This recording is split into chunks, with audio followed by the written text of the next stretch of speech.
In this video, I'll show you how to kiss a girl in Roblox. If you find this tutorial helpful, don't forget to like the video and subscribe for more amazing tips and tricks. Kissing in Roblox is often part of role-playing scenarios, adding realism to stories or games. It's just a way players interact in virtual worlds to express emotions or relationships.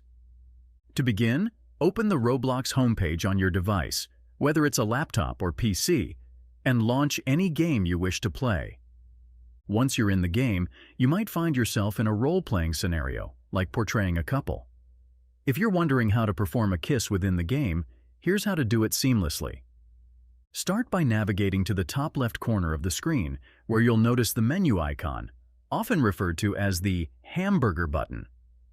Click on this icon to open the menu, and then locate and select the emotes option from the list.